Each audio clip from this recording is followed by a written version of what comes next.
Damn. Hold on. God, Jesus Christ, this thing got so fucking loud. My fault. People, how you guys doing? It's a chat attack.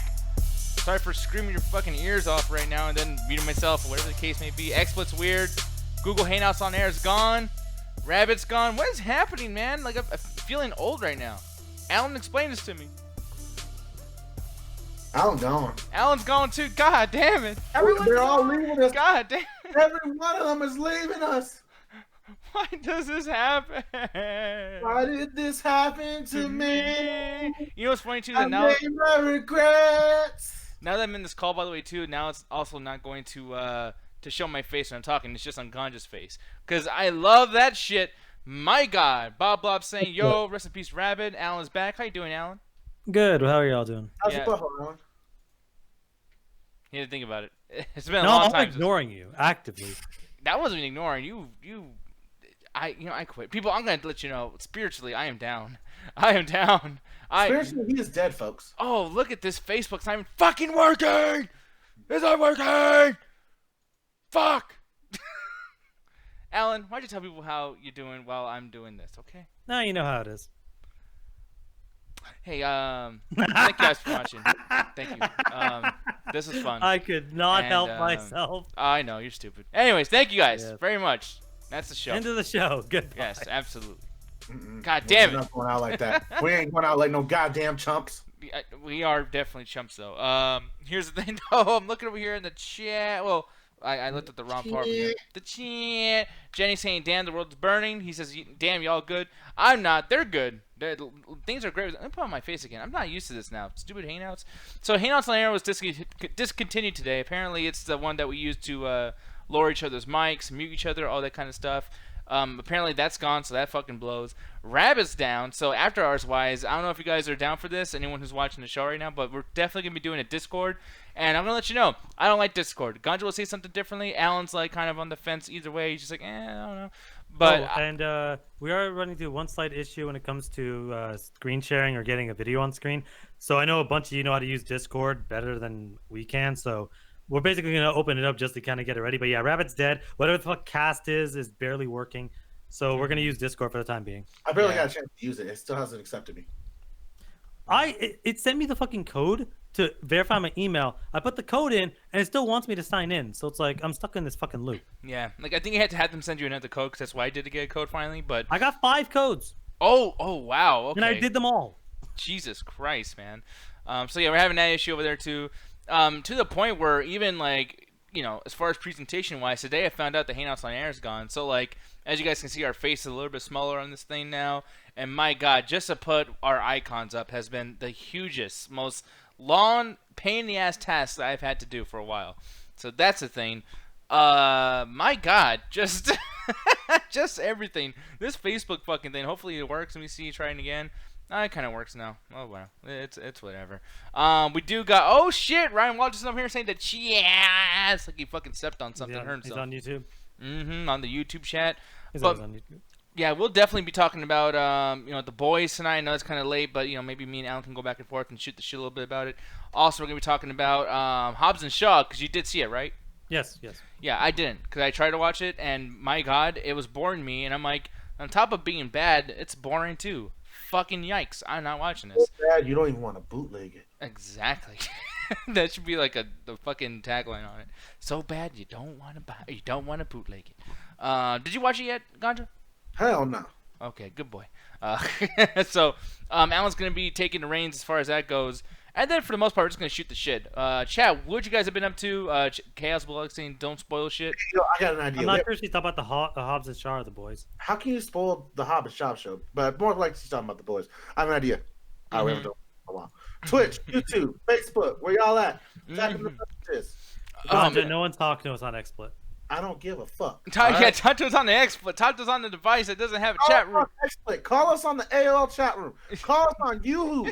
If you can go to that Means Yahoo. star that you know and chat to, tell her to hit us up and ask us random goddamn questions so we can entertain you guys. Anything you guys want to ask us, go ahead and shoot shit. Because we're just hanging out. We don't got much. Yeah, we really don't got much. Topics wise, I could give a fuck about what I can give a fuck less Because about what's happening. nothing came out in the last couple of days we didn't talk about on Wednesday. Yeah, apparently Evo is a big thing that's happening right now. Trey Cooper, one of our All old of hosts, Trey and maybe Cedric are excited by this. Yeah, well, no, I was kind of excited too. It's just nowadays on Saturdays I don't have time to watch anything. It just The only thing they're fucking excited about is that $1 million shit, and that wasn't Evo, man. That's just been on the news for a minute. which one? The guy that the kid that won, I think it was $3 million in goddamn Fortnite. Oh yeah, Jesus Christ. Yeah, that's fucking yeah, insane. they're a lot of money. As far as Evo goes too, I'm gonna ask as well is like what do you guys like? What's a game that you guys actually don't mind watching other people play? And the reason why I'm asking this, on top of just the Evo aspect of it all, but I might actually take some of your ideas and do them on the show. Like, what's a fun game to watch? I'm probably the worst person to ask because I think watching video games is so boring. Like, He's an asshole, so let me get to my I'm point. sorry, I love Smash. Smash is my favorite fucking game ever, but I literally fall asleep watching people play Smash. Like I said, he's an asshole. I like Choose Your Own Adventures because it's more fun, because then you can do something with the audience and have them involved. One of the things I did like about the Batman playthrough that the high score did was that chat got more involved and people got to choose decisions. I just hated that they constantly did it every other goddamn show, and it never made it feel special as an interaction. But when I see some of the playthroughs that are just guaranteed that, and they're dedicated to that, so if you go to this, you're guaranteed to take part as an audience member to make choices in what they do in their video game playthrough. And I think that is just so much more fun because it actually makes me matter to a certain extent as a viewer. Yeah, I actually rather watch. I don't know what fucking word I'm trying to launch. What the fuck is that? You'd rather launch. Yeah, I'd rather launch my games into the air and then have them all fall down and break. No, I used to love watching fighting game playthroughs. I love when people get pissed off and then start trying to blame other shit. Like, oh man, my Like shit you. wasn't working. That's not me at all. What? Sure. Go back to the Mortal Kombat playthrough and see. Well, what me you and find. Miles? When Man, my the controls screen? don't work. Man, this emulator is trash. Man, I used to be good at this back, 20 years ago. Oh, wait, you talking about? Okay, I thought you were talking about me and Miles. Because with me and Miles, my screen literally turned off. Like the thing said, like, oh, you can't see your shit. My control's broken. Yeah, no, it wasn't that bitch. Oh, and by the way, Alan made that. You fucking motherfucker! You actually made that excuse for me. You said, "Hey Nick, actually might be the emulation controls because Yeah, because fuck you. yeah, fucking ass. Let me throw it on me, bitch.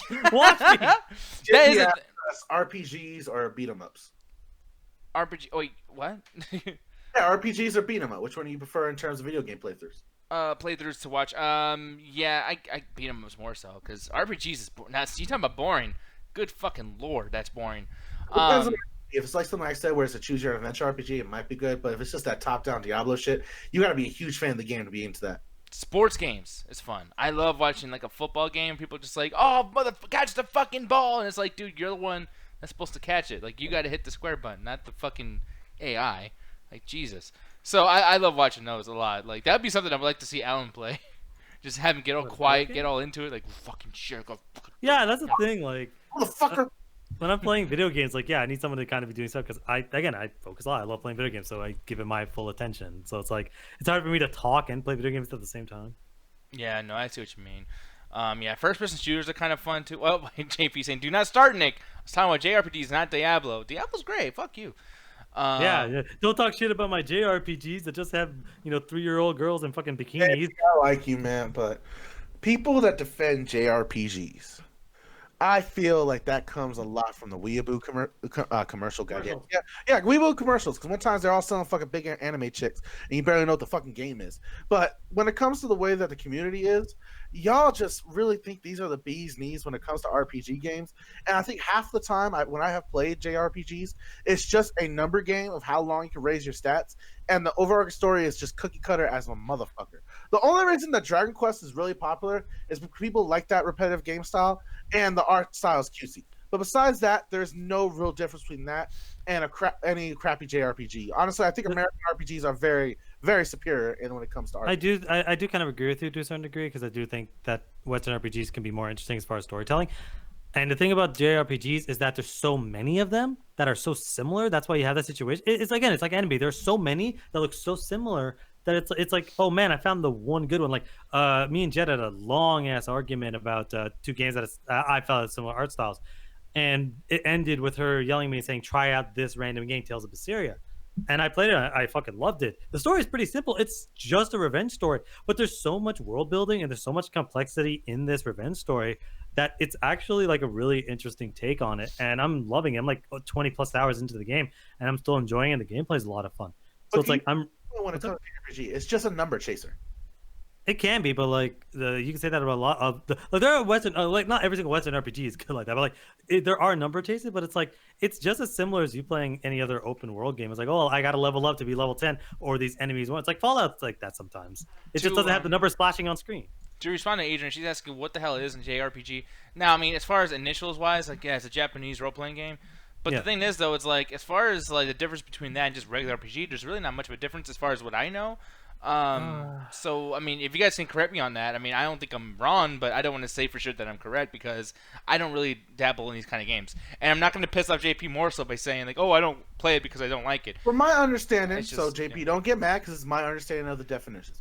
When it comes to JRPG, it tends to focus more on the stats and actual like adding items to build up your character than actual like role playing elements that you see here in America, where it's mostly about story development, personalize your character, or actually trying to go through the world as you build up certain stats in speech, charisma, the general ones you see in any Fallout game or any RPG here in America. Whereas JRPG has a lot more elements to it. They have more things to go into it. They have special gear that you wear in certain points. The best way to put it is, you know, how Kingdom Hearts, it's somewhat of a JRPG with all the extra stuff you can throw on the character that don't really make sense and it doesn't apply to the character. It just busts up its points, and that's a lot of time what JRPGs do. Nah, I gotta disagree with you on that. And JPA, I don't care if you hate me or not, but when it comes to honestly, there's really not that much difference because a lot of we talk about stats game, like you can easily apply anything you apply from JRPG to Fallout because Fallout can be a number of game times. Enemies are a certain level, you won't be able to beat them unless you upgrade your weapon, whatever the fuck. Really, the biggest difference is honestly, I think Jenny pointed out, is art style. It's really like when you think of JRPG, what do you think of? You think of Final Fantasy. You think of like spiky ass hair and fucking triangle faces and really huge swords. Monster Hunter's a JRPG. like that's what you think about. You think of JRPGs, giant fucking scale monsters. What do you think about when you think of a regular RPG? You think of Skyrim. Skyrim is just like, you know, it's very similar to Dragon Age. Dragon Age is probably close to, like is also a number of games as well. You change up armor all the time in Skyrim and Dragon Age and all these games. So it's like it's really the art style and the fact that it's made in Japan. There's very few differences. And as far as story, it's like like they focus so much on anime Japanese RPG. So they're more the more like you look at an anime storyline, you're like, oh yeah, JRPG has a very similar thing. Like I'm playing Tales of Berseria, and it feels like I'm watching an anime as I'm playing the game. The way the story, the way the cutscenes come in, the way the cutscenes are talked about, you know, about random foods and clothing. It's like that feels like a lot of what anime is. So that's what JRPGs mostly focus on. This whole thing about like the mechanics of the game are really not what separates them. Okay, yeah, man, that's actually a really, really good explanation as to what that even is. Cause yeah, that's all for you there, Adrian. Yeah, man, I don't know. It's just like for me, when I play some of the JRPG games, it's just like I can play it for a little while and I get like excited, like, oh man, I'm building my character, and then you always hit a spot where it's like I cannot get past this now. Yeah. And it's like, oh, just play the game I already played a bunch of times to get there. Fuck that. Like, no way, I cannot do that. That's Grinding that's is, yeah. But honestly, you could again, you grind in Skyrim, like you know what I mean. Yeah, Kirk saying, aren't all games RPGs? Yeah, I have We're not noticed getting that. into Okay, well, I mean, here's the thing though. Just simple question. We won't get into it too hard, but like, do you feel like that's been a good thing that games have been doing that more so lately? No, because what he means is okay, RPG role playing game. The literal definition is you're playing a role in a video game. That can apply to literally every fucking video game ever because you're playing as somebody else. Okay, so he's joking around. He's fucking around. Yeah, he is joking around, but the idea that a lot of games are becoming RPG is actually something I don't like. Not because I don't like RPGs, I fucking love RPGs. Is because of this new generation of RPGs that's really starting to piss me off. Because when you go back, like very back in time, which is probably a lot of what Ganja's talking about, this whole choice-driven stuff, and it's like these, these games that are not so much very difficult, but like they are focused on stats, like Diablo or Baldur's Gate. That was kind of the old classical style of RPGs. Then came kind of a newer one with not so much Fable, but yeah, the games like that, Dark Souls to some degree. It's like, hey, you leveled up, you get 15 points. Now you can put some into strength, you can put some into endurance. Maybe you want to go faster, kind of like what Ark does. Mm-hmm. But that's kind of I want to say like not classic, but that was ahead of classic, so probably more modern. You have the postmodern RPGs I'm calling about, which are like Dragon Age Inquisition, which are just perk systems, which is like, hey, you leveled up, pick a perk. This perk lets you have this new power, and then makes your attack a little bit more. But that's just a perk. It's like Call of Duty when you level up and like, I want to pick the perk that makes me invisible. Like that's what's so like Mass Effect 2 and 3 are that. they're called RPG, but all they are is upgrading perk trees. Skyrim gets away with that because the only way to get a perk is by slicing your sword a lot. So you do have to you at the start of the game and at the end of the game are very, very different characters because you have to play it. But you play something like Mass Effect 2, and besides you getting upgraded perks, you really don't feel that much stronger. You're kind of the same strength level. You just get different powers. So I hate the new form of RPG, which is just level up and get a perk. It's really infuriating. Everyone's talking about how Penelope's really loving this conversation. She is like engaged heavily into your conversation. I do want to give a shout out to my bird that I've been just freaking out and she's just chilling there. Like, it doesn't matter. Yeah, it's awesome. But yeah, I'm gonna read up a little bit. I can't scroll within this XSplit thing, this little broadcasting program for you guys to see, but I'll do it on my own end. Ruthless said, "What's funny, Birdman? I mean that Fallout 3, 4, and New Vegas are action RPGs that focus more on real-time action combat with RPG elements, as opposed to a CRPGs like Fallout 1 and 2. Which, by the way, what is a CRPG?" I think CRPG is Ruthless probably correct me if I'm wrong, but I think it's a different camera angle. It's like the camera angle is more isometric. And yeah. I think that's what it means, but Ruthless correct me because I don't exactly know what the definition. The thing is, you are correct that Fallout 4 is an action RPG, which is actually a good name. I'm gonna stick with that because action RPG because Fallout 4 is just a perk system. You level up and you pick your perk. You have your stats at the start of the game that give you overall, but as you go throughout the game, you are really just picking a perk like, increase your defense by 10, or increase your bartering defense, or whatever the fuck. Yeah, so I was right. Isometric traditional. That's Baldur's Gate Diablo. Fallout 4 is like that. Fallout 3, actually, as soon as you level up, you can increase your sneak skill by adding a couple points to it. You can increase your strength. You can increase whatever by actually adding it. So when you play Fallout and you're level 1, and you play, Fallout 3 from level 1 to level 50, you do feel like a very different character. When it comes to Fallout 4, you're really just getting stats to kind of buff yourself, but you're not really changing it because your shooting doesn't change. You just can get abilities to kind of increase the percentage of it, but you're not really adding points to shooting mechanics like you would in Fallout New Vegas or Fallout 3. Fallout 4 is a very different, I want to say dumbed down RPG. I know it's a bad thing to say, but it is really a dumbed down RPG. Mm-hmm. Okay. But no, I'm glad because I never even heard that before, and that's probably bad on my end for just not even knowing what CRPG initialized things for. But yeah, no. But what you're saying, I think I started interrupting you. Oh no, but it's there are so many different names to it. Like I knew the basics of a CRPG, I just completely forgot the fucking acronym. So just to start this fight again, since it's finally on topic again, it probably won't be until the next release. Ganja. Yes. What's your favorite Fallout game? Fallout 2. Fallout 2. That's surprising. I will say that. Why? Why Fallout 2? All right, Fallout 2, I feel has way more of a story going on. It has more things that connect into things in terms of every choice you make, even secondary choices, unless you know ahead of time, will affect the end of the storyline and how some towns develop and how certain end goals are achieved.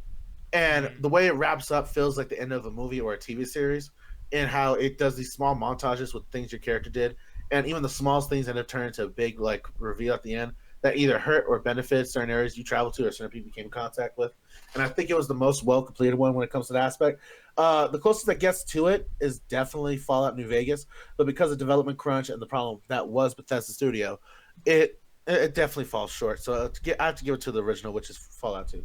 Okay, yeah. So, but I go to news. Before we push JP even more out really quick, I don't give a shit. Yeah, I compared fucking Dragon Age Inquisition to Call of Duty. Hey, what happens when you level up in Call of Duty? Well, you get a few extra points to buy a different gun, or you can pick a new power. What do you do when you level in Dragon Age Inquisition? You get to pick a new power. Yeah, but that also, you can say that about Mass Effect 2. Yeah, I can't say that. I literally did say that about Mass Effect 2 and 3. I literally said as soon as you level up. Calm down. I was just asking a question. Shut the hell up, Ganja. I told you, Ganja, stop giving him drugs. I keep telling you, but you don't listen to me. Man, you on that shit tonight, brother. No, you have no idea how much that infuriates because I love Dragon Age Origins, and Dragon Age Origins has that thing where you get to slowly build your character up. And I fucking hate this new age of RPGs. It pisses me off so much. Oh my god, yeah. Marcus Kilgore actually called it perfectly, like, trigger warning, trigger intensifies.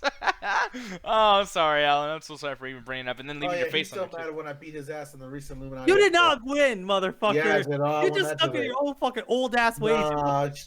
I gotta hear this. What happened with it? And by the way, you guys can watch the Illuminati on the Metropolis. Usually, I mean, they'll link it to whatever site they're on, etc. But yeah, I control the Facebook, so I'm gonna link it. I'm gonna put a description in the Facebook to go to it because they can't stop me.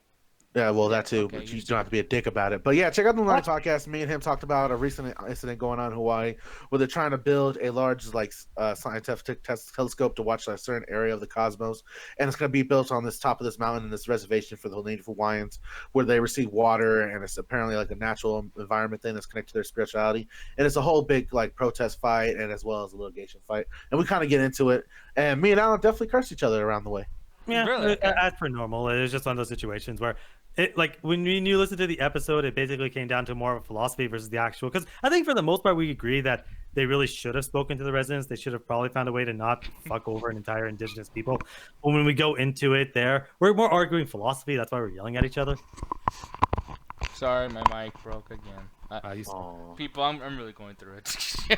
Jesus Christ. He sent positive vibes to Nick, y'all. He needs a good day. Nick's in the Truman Show, and he's sitting on the roof and he's sad, and it just rains on him only. I'm just like, That's like that was my favorite part of the movie because he's such in a bad spot, and it's comedy, but it's so well done, so you feel worse for him. no, it's just I don't know, man. That timer Monk says I press F in respect. Oh man, I really gotta watch the Truman Show again. That's such a good fucking show. I haven't seen it I've yet. never I seen actually, it. You've Oh. never seen the Truman Show? Nope. dude, Oh my since God. we both haven't seen it, yeah, we should actually be watching that. No, Like, I cannot believe these two never saw it. It's a really good movie. yeah, no. JP saying that explains Nick's mood. Man, I'm always shitty. Like I won't even blame my shitty days on my shit mood. I am a grumpy old fucking man. But anyway, speaking of grumpy, let's go ahead and get into this one particular thing. So I'm gonna take a break from talking so fucking much because I know I have, and we're gonna do a little recap, a little movie recap instead of a movie review, so we don't go through like the whole long list of all these fucking things. I know, like, I'm surprised that no one has made jokes yet about our long ass system for the reviews. Like, no one hasn't messaged me saying like, "Hey man, like, you talk about the fucking hairs on their neck next, like, what the fuck?" That's a new topic. We're trying to get rid of progression. Yeah, no, seriously, like, we're not just saying that for the show. Like, Nah, legitimate. we're gonna get rid of the quags and the rape apologist. Yeah, so Alan, God, so Alan, God, you're fucking stupid. So Alan, he Yeah, yeah. watched Hobbs and Shaw, Fast and Furious. Something probably is not as ridiculous as some of the words that Ganja says. You'd be surprised. Really? Okay, because here's the thing. We'll get right into it, man. I'm gonna ask you off just to start this review and everything too. You're gonna ask me off? Hey, fuck you! Explain to me the fucking movie, okay? Ganja will be right back. I'll be right back. Keep talking. That motherfucker. Recently I watched The Fast and the Furious, and I was like, man, this movie's kind of grounded. It's kind of cool, kind of dig it and everything. How the fuck does it get into what it gets into? Have you been following Fast and Furious the entire time, dude? Yeah, funny because I think I watched the first one I ever saw was 2, and then I went through and watched most of the series, probably up to like 7. I'm like, I never watched the first Fast and the Furious movie. I should probably do that. And I watched, I was like, oh wow, this is probably why people complain. It's like it starts off kind of, it's crazy, and it's a point blank ripoff, literally a point blank ripoff. It steals identical scenes.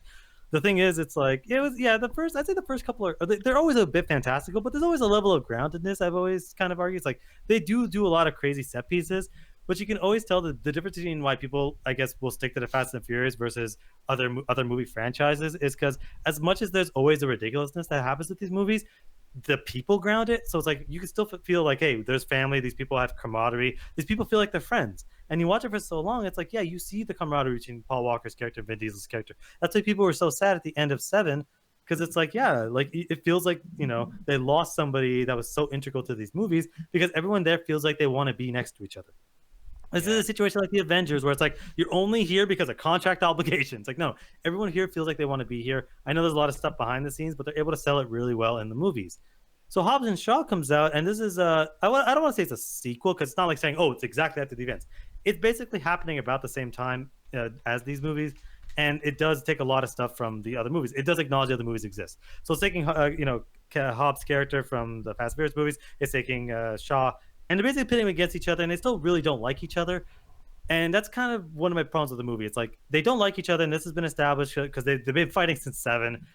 And this situation, it feels so Naruto Sasuke-esque, where they're always hating each other, always at each other's necks, and it's causing so many problems.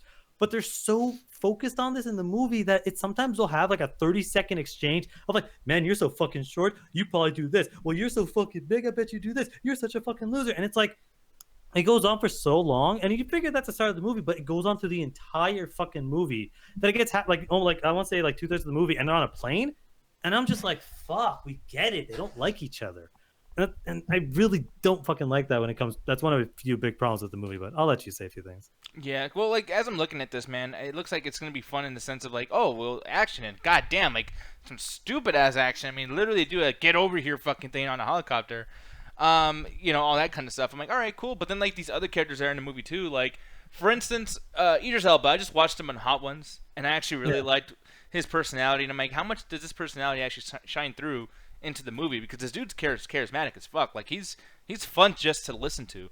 How was he in this? Like, I mean, I know those two dumb fucks are arguing all the time, but like, is he okay?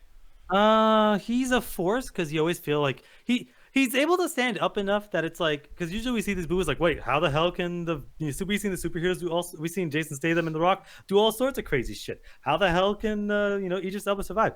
But every single sequence, every fight, it's like you understand why this guy is so difficult to take down. But as far as his dialogue, he's kind of generic, but he's enough of a force of nature that you're like, you know what, I can kind of roll with this. And he does do a lot of cool things, but it leads into my other issue with this movie is that, fuck, I think that the action scenes in this movie are not good. Like when they're doing hand-to-hand fighting, it's heavily edited. It's probably better than some other Hollywood movies, but it's very fast-paced. You can tell that they did editing tricks to make the action look cooler, but it's really bad. And this director did Atomic Blonde and Deadpool 2, both movies that have really good action. So I'm thinking, well, maybe it's just because it's a super high budget, $200 million.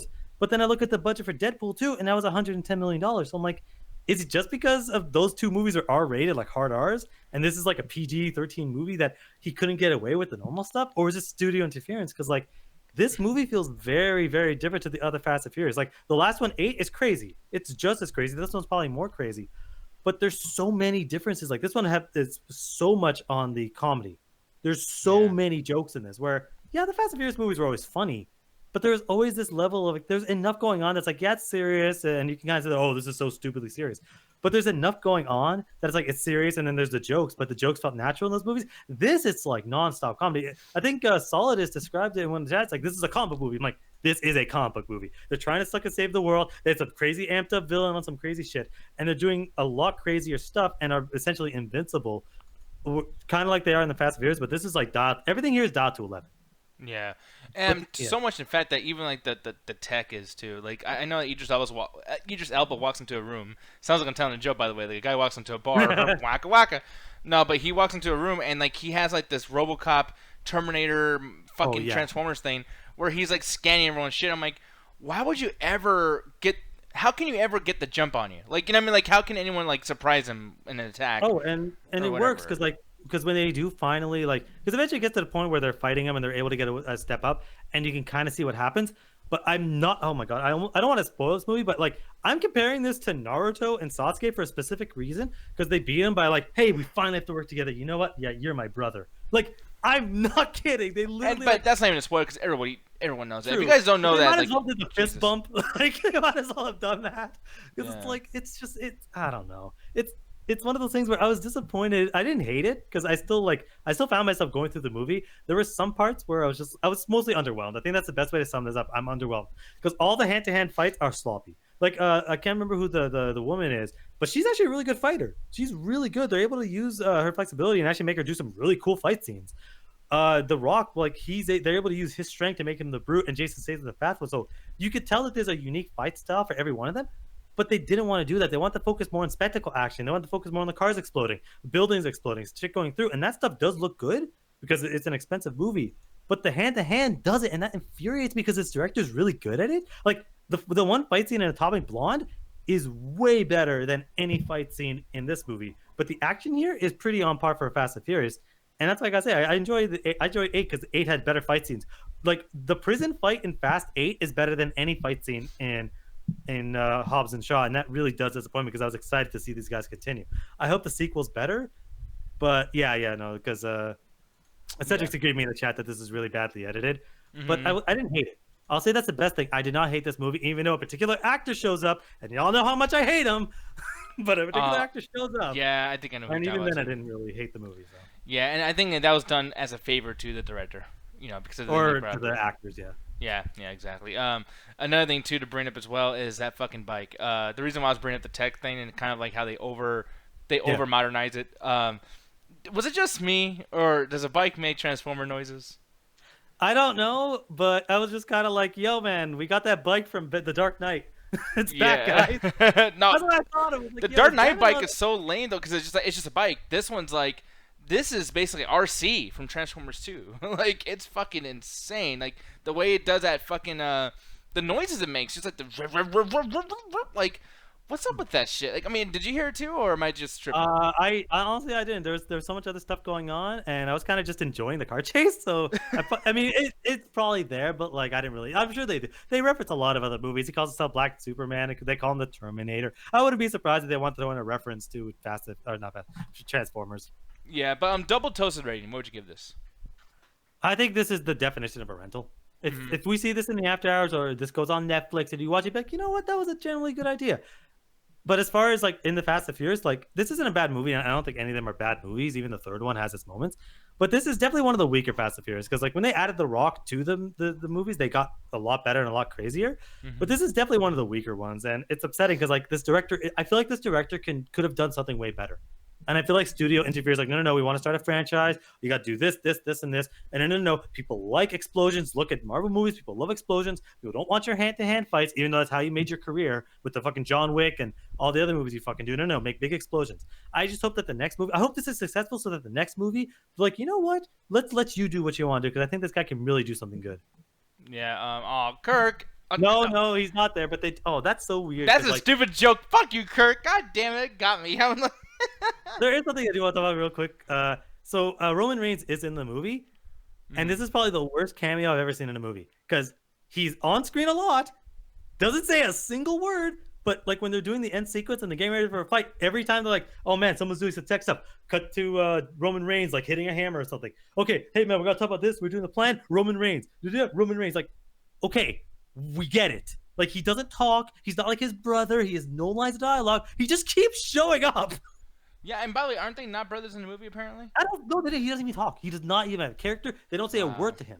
He just is there. It's like, I don't know how to describe it. It's like, oh, fuck. I literally don't know even how to describe it. It's like, you just keep cutting back to it's like Penelope on my shoulder. It's literally just Penelope on my shoulder. You come back to me like, is that a bird? Yeah. Oh, the bird's just there. Is it doing anything? No, it's just chilling. So I'm just imagining a very small winged version of Roman Reigns on top of the Rock's bicep or his shoulder, like just chilling. Yeah. It's like, yeah, it's Reigns, guys. Roman Reigns. I mean, it could have been better than him showing up and like holding a hammer going, yeah, we're going to get him, be the worst line of dialogue. Like, I get that. But yeah, they're trying to make Roman look strong, but like, he doesn't even have I don't even think he does anything in the movie as far as action. Oh, Cedric's making a joke. Basically, there's a whole story behind like some wrestlers trying to beat Roman Reigns but making him look strong. CM Punk brought this up in an interview, so I know what he's going for. That's hilarious, Bob. I like that, Cedric. But I almost called JP. Alan's not gonna like it. But fuck you, JP. Just to put that out there. Yeah. He's gonna be like, you guys ignore me. He's like, no, fuck you. Just fuck you. I am curious if Fast 9, like what they're gonna do with John Cena. Like John Cena's been in enough movies and acted. Okay, so isn't this Fast 9? No, because this is basically what it is. Is Fast and Furious series. They're gonna end it at 11. They said they confirmed it. What this is an offshoot. So they're like, we're gonna get the two most popular characters of the series, The Rock and Jason Statham, because people loved them in the last two movies. We're gonna basically spin them off into their own story. That's why they're not gonna be in Fast 9. Nah, they're going by fucking Kingdom Hearts rules. This is Fast and Furious 8.5. Wouldn't that be funny? No, this Fast and Furious is birthed by sleep. Okay. Jesus Christ. Yeah, I don't know, man. Like, I might watch this movie next week or something if I have some extra money, but for the most part, it's like, yeah, I don't know. It's okay. Like, it honestly, I'm just kind of upset. It's underwhelming because it's like, I love this director so much, and it's like, I was like thinking, man, I'm singing his praises. He's one of the few directors that can actually do something good in Hollywood. And then this comes out, I'm like, man, come on. I expected better from you, David. I expected you to do like another Deadpool movie because Deadpool was fucking great. Yeah, speaking of expecting better, I was expecting a lot worse from this one, man. The good old superhero movie that's or not superhero movie, but the show that's on Amazon Prime. The Boys, man. Gotta tell you, the boys are back in town. Yeah, I didn't actually know you watched this, so I watched this. I was like, I didn't expect any. Not only did I not expect you to watch it, I didn't expect you to actually like it. I thought you would have hated it for like all the bullshit reasons I hated it. Yeah, whoa, you hate it? No. Sorry. That like, cause we and you were on the same page. I just expected you to hate it for the reasons that I would have hated it. Yeah, because here's the thing. Right away, I'm looking at this guy over here. I thought he was the guy who plays Barry. What's his name? Fuck. I Oh, forgot. Huey? Yeah, well, this is Huey, but guy, he looks like the guy who plays Barry from Netflix. But what the fuck is his name? He's on like Superbad and a bunch of other stuff. He was actually on Saturday Night Live too. Why am I? I'm like so shocked because can't see your screen. I'm sorry. I don't know who you're talking about. I forgot. Yeah, because Guy's Rabbit's dead, so we can't share his screens. Fucking damn. Unless you talk about Carl Urban.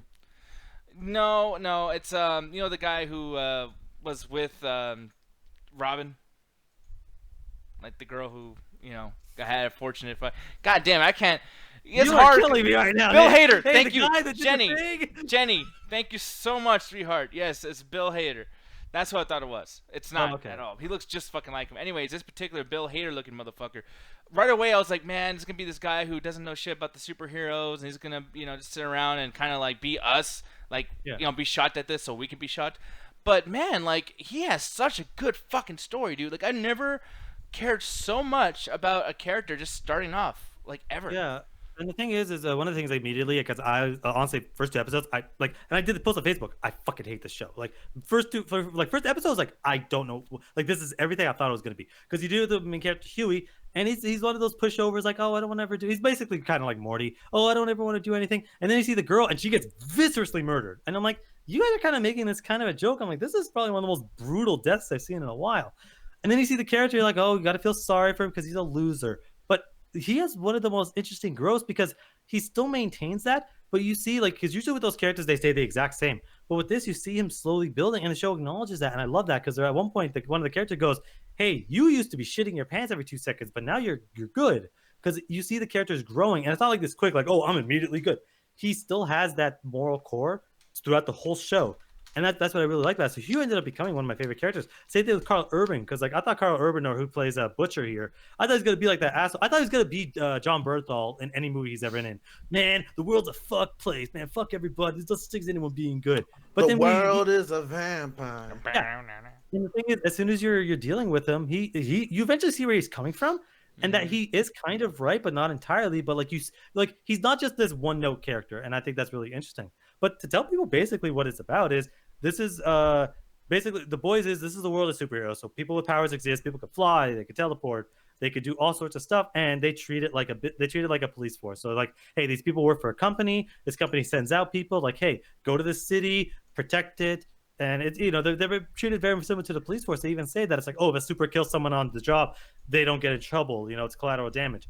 So they very much treat this like the police force, and it's supposed to be basically like you see a lot of it's wearing it on its sleeve. What it's trying to do is trying to talk about over marketization in the world. It's trying to talk about how celebrity culture, how these people like we treat them like celebrities, but they're still people at the end of the day, so they do shitty things. Dealing with the police force, like, oh, they're infallible, but they're actually like they do fucked up things. They're still people. So the show wears a lot of that stuff on the sleeve. But unlike something like Watchmen the movie, which doesn't really nail anything it's trying to do, this actually does because they focus a lot on these characters. Because one of my most hated character types, and Ganja knows this, is he's the greatest hero in the world, but he's actually a piece of shit. I hate that character type.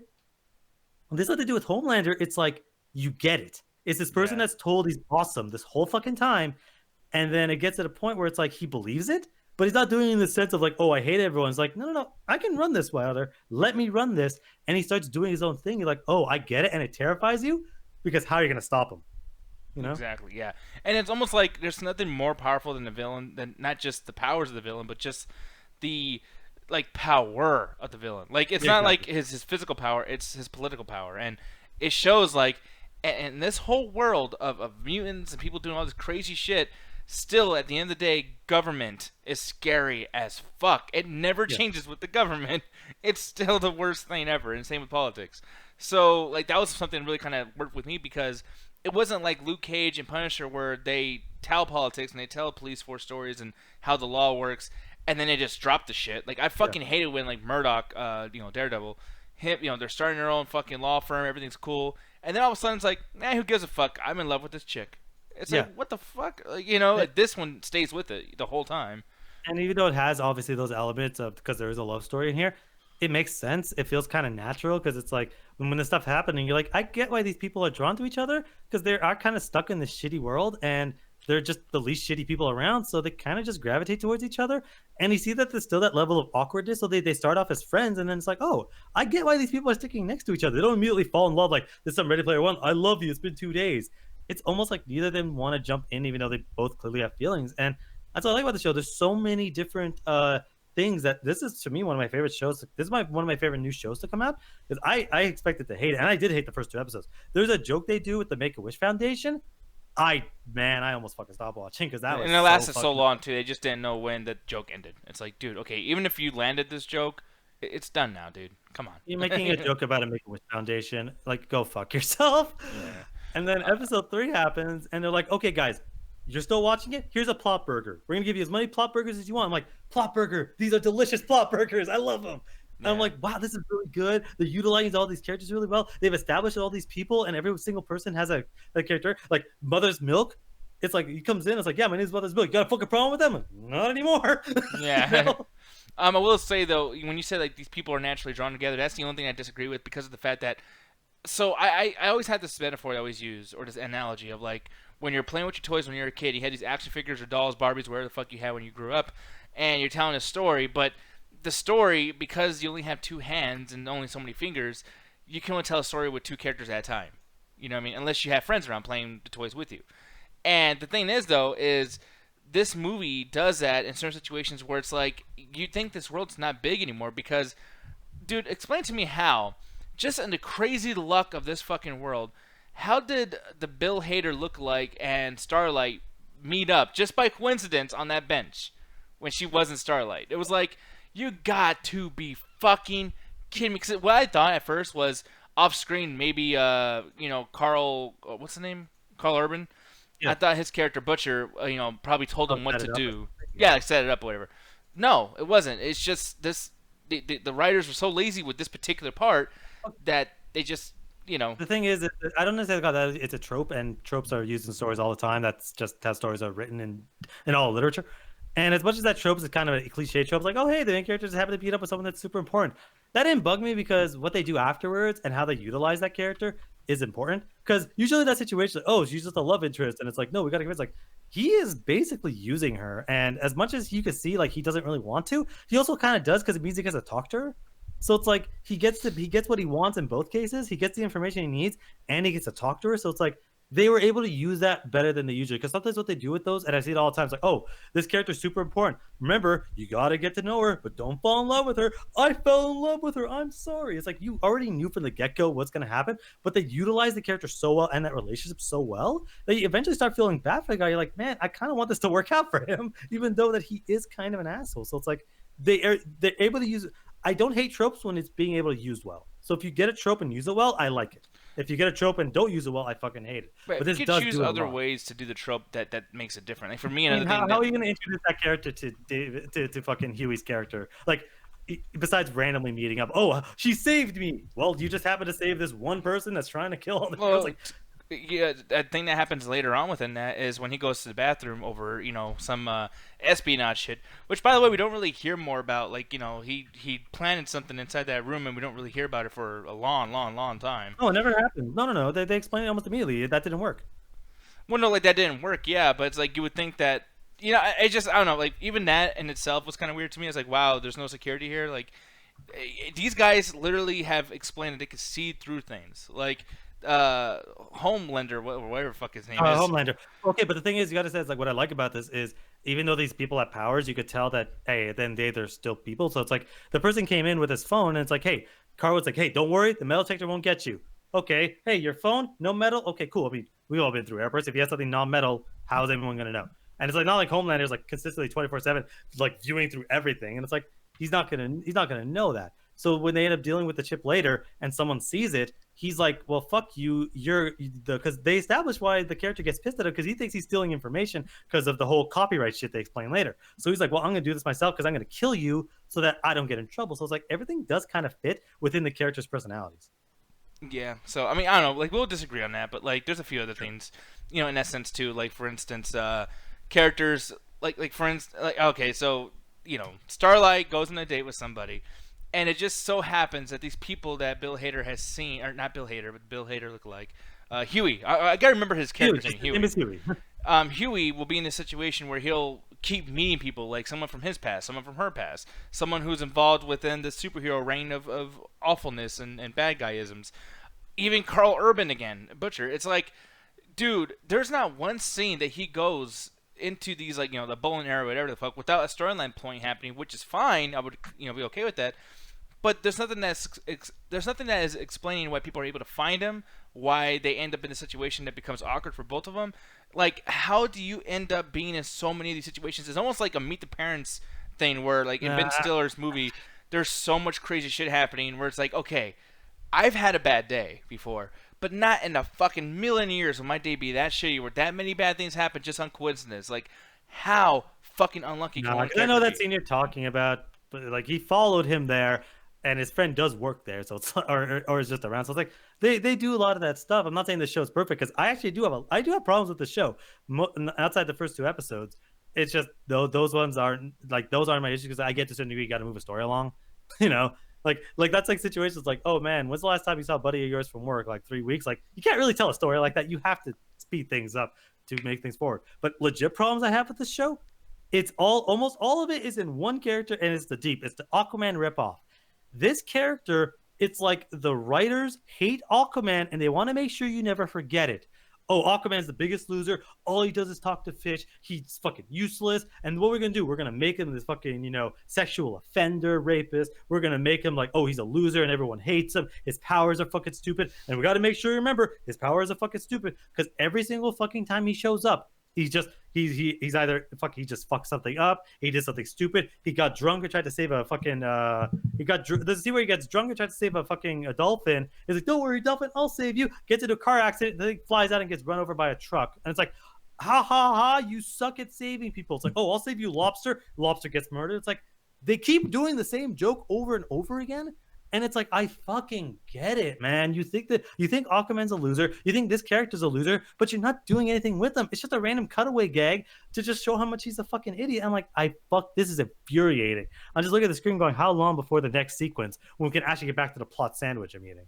Well, even so, too, is like, I'm part of him as well. I didn't really enjoy the fact that people around him are stupid as well. Like, people will be way more like, Starlight, what the fuck are you doing? You're fucking up. You're doing this. You're doing that. But let's let this guy fuck up the way he has. That doesn't make any sense. And then another thing that doesn't make sense, too, is our character Starlight herself. She shows that she's a strong woman. She's smart. She's this, that.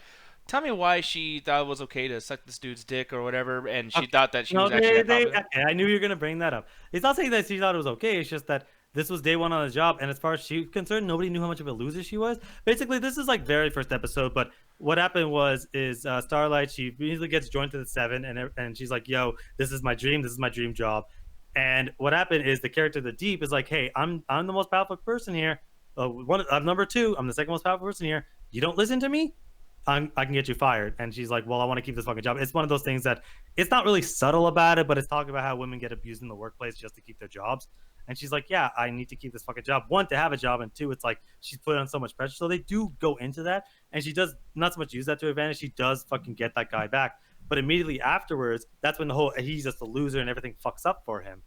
And that is an annoying situation. But the reason why other people are mad at him is because he's that loser that's always around. Everyone's just like, they don't acknowledge him. They don't even like him. He's just around. He's just there. Whereas Starlight is brand new. She has to be good because she's the most popular member at the time. Yeah, and that's fine. That's cool. I'm not even that upset about, like what happens to him later and everything too. But it's just her character is just so fucking like you can't have a character be so smart and so yay feminist power. I think and everything, and then she's stupid like as soon as we fucking see her. It's like, okay, that doesn't make no sense. Well, as well as the fact that even later on, like it was like the same episode, she calls her mom, and then this is in the trope where it's like, okay, you guys seriously did not have to do this, like. Because this is brought up like once more 3 episodes later, and that's it. But like, what was up with her calling her mom and then do that stupid fucking thing where she's like, "Mom, I gotta tell you something," and then and no one ever does. I've talked to many rude ass people in my fucking life. I currently do. I did today. Hi. Not you, but I do talk to people who just do only give a fuck about their own opinion and what they feel about a situation. And these particular people, even though they're that full of themselves, I've never met someone who goes, oh, let me wait while you say, I gotta tell you something, and then interrupt and say, anyways, I had some cupcakes and they were delicious. Were you gonna tell me something important? You know what, Mom? Never mind. I'm not gonna tell you now. This very important thing. Okay, the thing What the is, fuck? like, that's another trope that they use where it's like, hey, something horrible happens to this character because, again, and I do think that they decent, like, it's a little on the nose, but they do decently get through why it's happening. And I get that trope. The reason that doesn't bother me is because, again, what did you do with that trope? She eventually gets so sick of this fake marketing and this fake bullshit where all these heroes aren't like, they're just marketed to be what they are. They're no one's real. That when she starts actually acting a lot more like herself and actually starting to stand up for herself, one, things work out for her and she's getting more publicity, the publicity she wants. And again, she's able to step into a more feminine role. She starts off weak.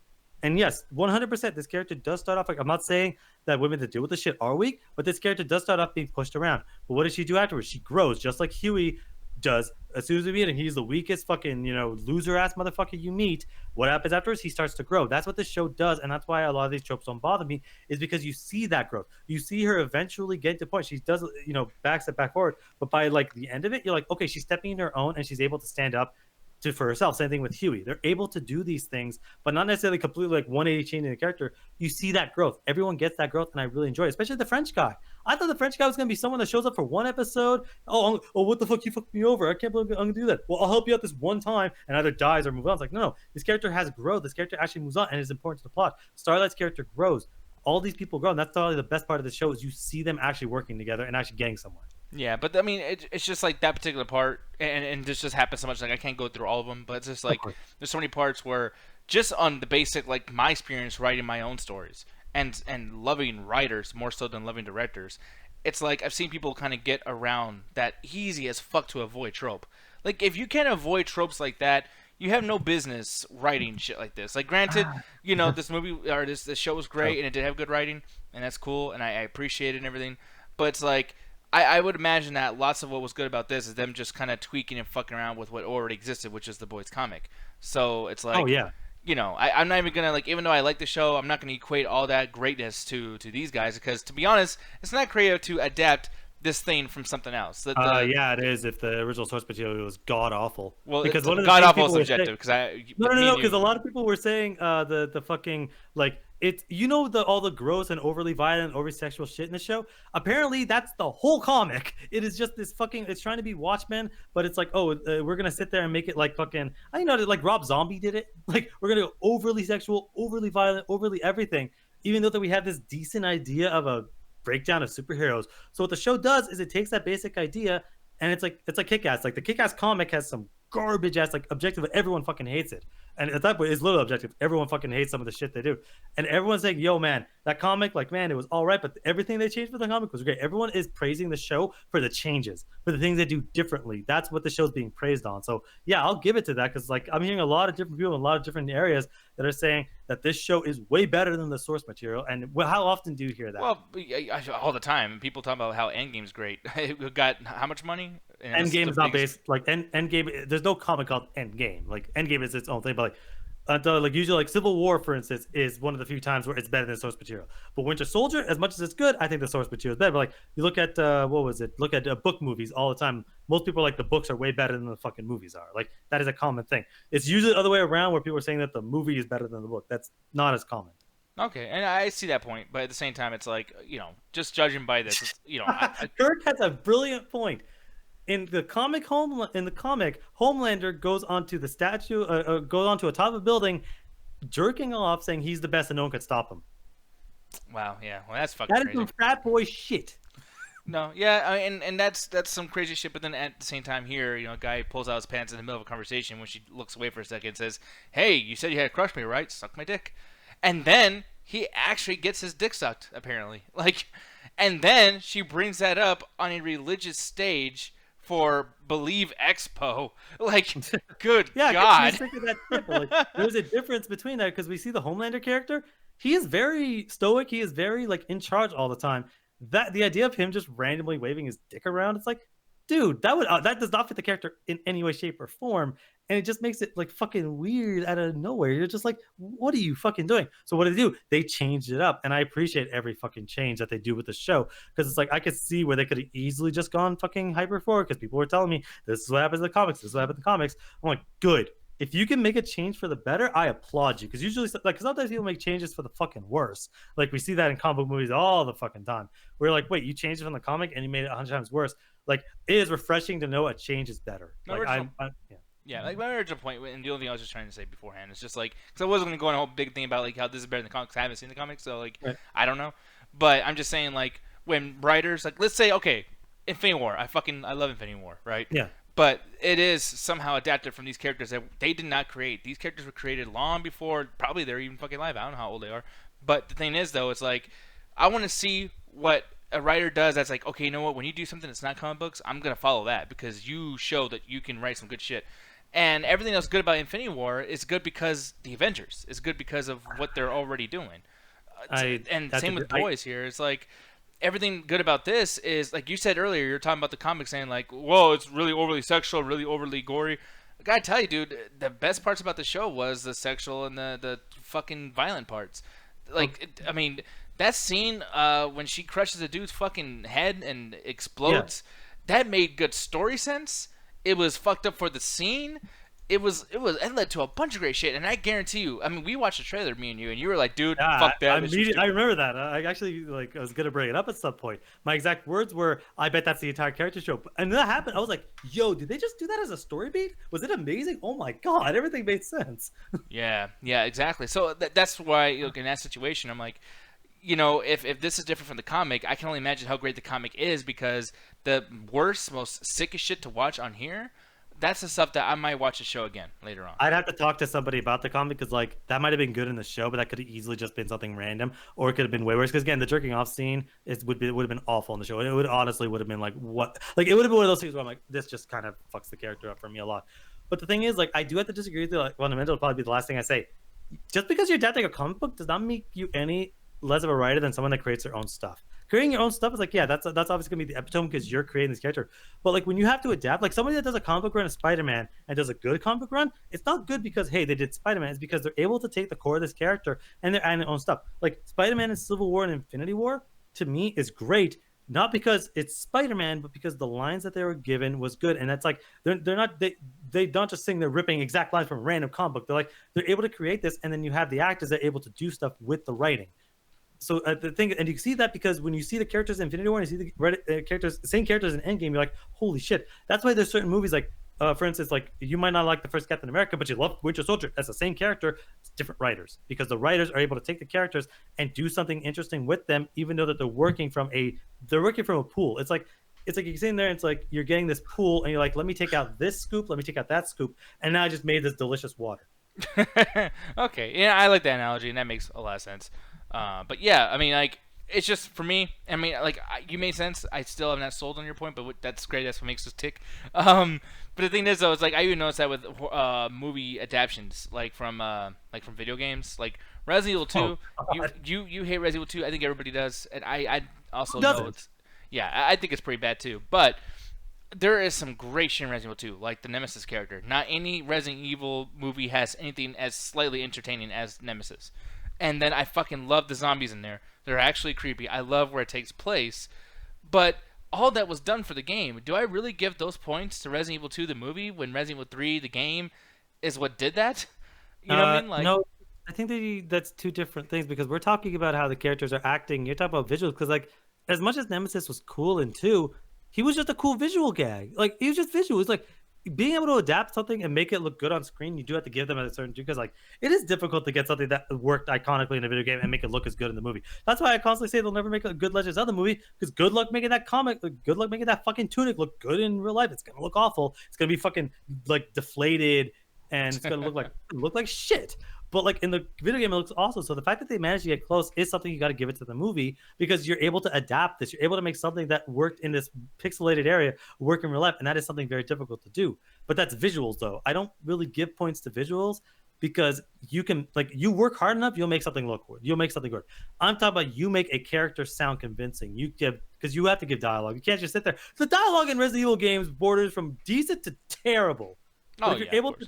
You're able to change it up because they're not gonna sit there like, oh, hey, give us a video game script. Okay, here you guys go. No, they sit there and rewrite it. That's what an adapted screenplay is. You adapt it from your source, so they have to change things up. Okay, yeah. So we'll disagree just on the whole like the writing adaptive stuff because yeah, like for me, it's just maybe I'm too old and I grew up with a lot of shit that just kind of made something from nothing, and it's like nowadays everything's an adaptation. I'm like, God, please stop. No, I get you But 100% that it's cooler. It's like, hey, this original story made from this writer, that's his own work.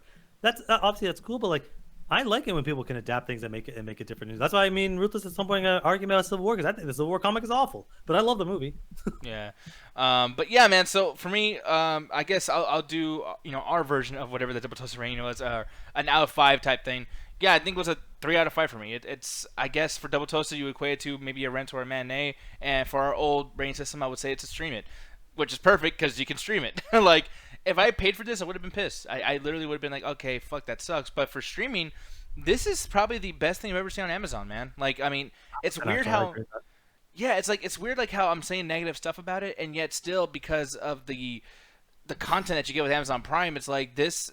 It's gonna be hard for them to top this. I think It makes me want to watch more Amazon Prime shows because I did not like Good Omens. I was like, Good Omens is just not a good show. It's just it's very lackluster. It doesn't the tone of the show doesn't fit its content. But this is definitely, I agree that this is the best thing I've seen on there. Yeah, and then I mean, where would you compare this to with with the Netflix Marvel shows? This is better than any of them. Holy fucking goddamn shit! Like I like Luke Cage season 2, but like this is one of those shows where it's like, this is what I mean when I'm talking about that television shows can tell a better story than movies can, because this just would have been some garbage like Rob Zombie ripoff fucking show if they did it, because it would have just been sex and they would never have gotten the subtlety of these characters. The reason that the show is good is because when Homelander is walking around doing his thing, he's not just, oh, we get it, he's a Superman ripoff, but the dialogue they give him, the time they spend with him, you understand where it's like, oh, I get this character now. He's been told his whole life he's awesome, and now he believes it, and how dangerous that is. It's like if Superman had an ego. Like, that's amazing because they managed to make it amazing. Whereas as a movie, this would have never fucking worked. Yeah. No, I definitely agree, man. But yeah, so rating-wise, what would you give it?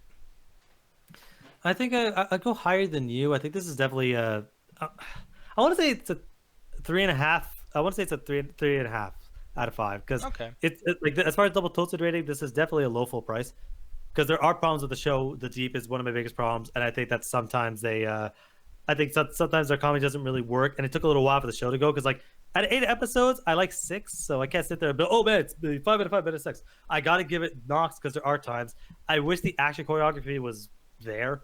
I felt like there wasn't really any action scenes. It was just a bunch of people showing off their powers, which is cool. But like the second season, give me a cool fight scene. That's kind of all I want.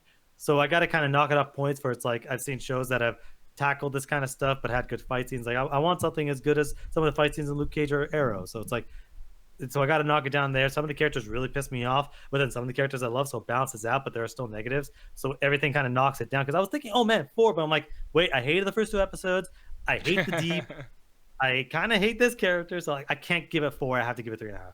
Okay, that makes sense. Yeah, man. So I'm really glad that we're so close, as far as our ratings go. And yeah, man, like I hope that season 2 is already being made, I guess. So it's like, all right, fuck yeah, dude, bring it on, And son. next year we'll probably see hopefully they continue it. I hope they don't do what happens with Preacher season 2, where Preacher season 1 was okay, and then season 2 is like, oh, you want to be more gory and more funny like the comic, and I dropped off that show 3rd episode. I've never dropped off a show so hard.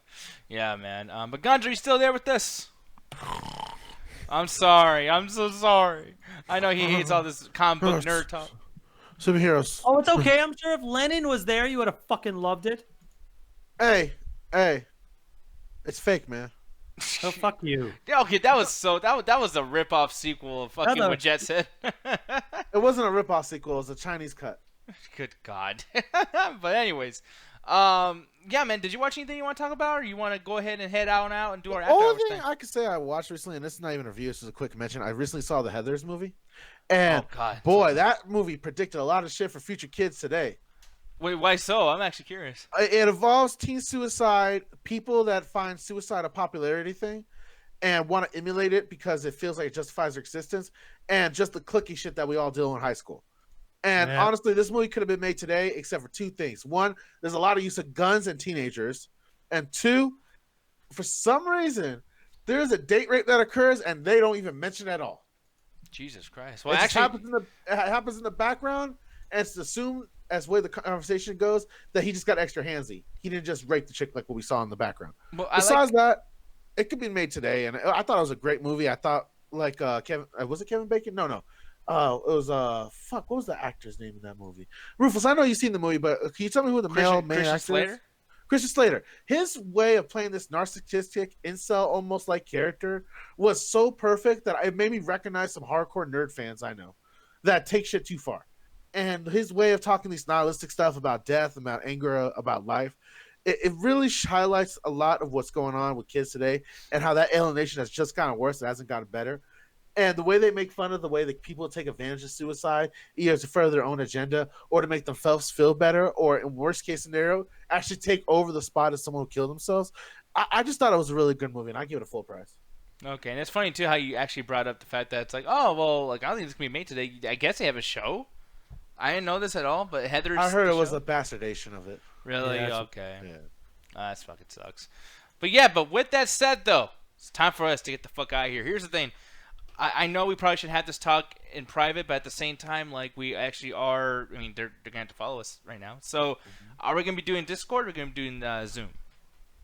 We could do Discord, we could do Zoom, but we'll see which one works the best. All right, Yeah, people. So, with that. Oh, go ahead. We should probably fuck with Discord first. I know there are probably better people that This is know. actually a good time to drop a plug. Y'all, go subscribe to our Facebook channel. Make sure to give it a like, because we give you updates on what we're using to make the after hours. Make sure to share the after hours with people that we like. If we don't like you, we will kick your ass out of it. Damn. Fight Club style, by the way. We will kill you. We will kill you. with Yes, I'll murder that's you. what I meant, Fight Club style. Yeah. I will send you to Gulag in a non-anti-Semitic way. Oh, Jesus fucking Christ. So, here's the thing. He's stupid. No one will talk with him. No, that was not his fault. No, it wasn't. I was What? in reference to someone No. who came to my Facebook, thought he could talk shit. Well, you got see. Look at Roxanne. Here we go again. Damn right, here we go again. It's the last bit of the show. Also, make sure to check out the Metropolis Network and Collective.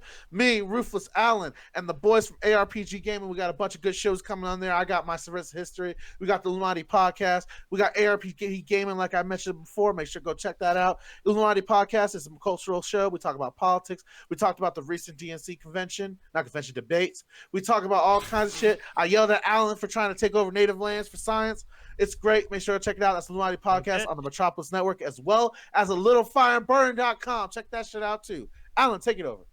Okay, so if you want to hear more of me yelling and yelling at a lot of other people and having incredibly hot takes, go to oneofus.net. We did a bunch. There's a bunch of stuff coming out. I was on an episode of Breakfast Pub. I recorded that today. So if you're a subscriber, it'll probably be up in the next couple of days. There's been a few movies that have come out. Secret Obsessions, which was hilariously fun to record. That garbage ass fucking movie. And there's probably gonna be a few things. The month of August has a lot of crazy shit going on, so I'm gonna be recording a lot of that shit. All right, and yeah, people, check out our Facebook page, like they said too. That's when we're going to be announcing what we're going to be doing for after hours. We're going to figure that out. I got to go pee, though. So with that said, Ganja, on that 3, Yes. 2, 1. Back Dane chat, you son of a bitch. Jesus. God, that pee's so bad, guys. Thank you for watching. We'll see you Why next don't you time. this when you have to go to the bath like prior to the show? Like, why do you always have to fucking damn near piss yourself during the I show? forget, Alan. I forget. How do you Shut up. forget? This happens every time.